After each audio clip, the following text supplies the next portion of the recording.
네, 국회 행정안전위원회에서 진행하고 있는 경기도 국정감사 생중계로 여러분 함께하고 계셨습니다.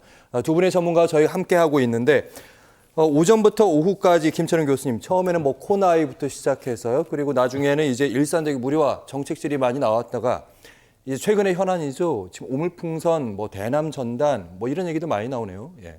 아마 이 방송을 실시간으로 지켜본 경기도민들 입장에서 볼 때는요, 개인적으로 조금 답답했겠다는 생각이 들거든요. 왜냐하면 오전 질의도 그렇고 조금 전까지 방송도 보면 결국 경기도민의 삶이나 경기도민의 어떤 이익과 관련이 있는 질문은 하나도 없었거든요.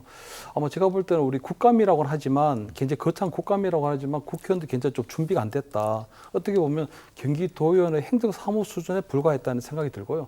두 번째는 이런 국정감사는 기본적으로 행정부에 대한 감사거든요. 여야 관련 없이. 그렇기 때문에 아마 지난 1년간 경기도가 경기도민을 위해서 혈세를 제대로 샀는지 대충 행정을 하지 않았는지 그런 부분을 따져 묻는 건데 오늘도 보면 결국은 이재명, 김건희 또 윤석열 대통령이 나왔거든요. 저는 그 세 명 이름이 호명되는 그 순간 이 국감 저는 실패했다고 보이거든요. 그렇기 때문에 저는 아마 이 정기 끝나고 난 다음에 다시 경기도 국감이 조금 더 계속 이제 뭐 재개가 될 텐데 그나마 남은 시간이라도 경기도민과 직접적으로 관련 있는 정책들, 특히 김동연 지사가 경기도민에 대해서 어떠한 뭐 대표적인 정책이라든가 성과를 냈는지에 대한 부분에 대해서 좀 집중하고 하는 것이 이 경기도 국감에 대한 취지에, 근본적인 취지에 맞는 것이다. 이런 말씀 드립니다.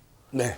박창원 교수님, 지금 진행되고 있는 국정감사의 모습이 다시 안보 국감으로 지금 전환되고 있는 느낌입니다. 네, 오늘 뭐 최대 이슈로서 민주당이 시의성 있는 주제를 좀 픽업한 것 같아요. 사실은 이제 북한의 무인기 그 논란이 있고 나서 사실은 이제 남북한이 지금 뭐 전군 비상대기 상황 아닙니까?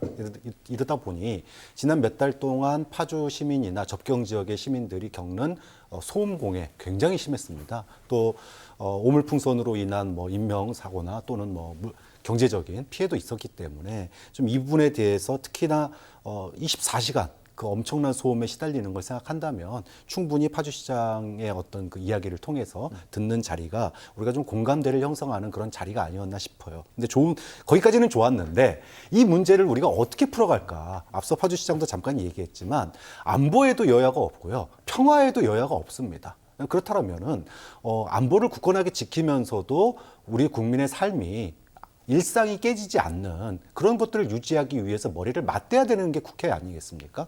그런 점에 있어서 파주 시민들의 고통을 공감을 하고 이걸 어떻게 하면 줄일 수 있을까를 좀 논의하는 그런 자리가 됐으면 좋을 텐데 이게 결국은 또다시 닭이 먼저냐 달걀이 먼저냐 뭐 대북 전단을 뿌리는 단체가 문제냐 아니면은 뭐 그런 오물풍선을 보내고 소음을 발생하는 북한이 문제냐는 식으로 이런 논란 끊임없는 이런 그 닭달걀 논란으로 또 넘어간 부분은 굉장히 좀 안타깝다.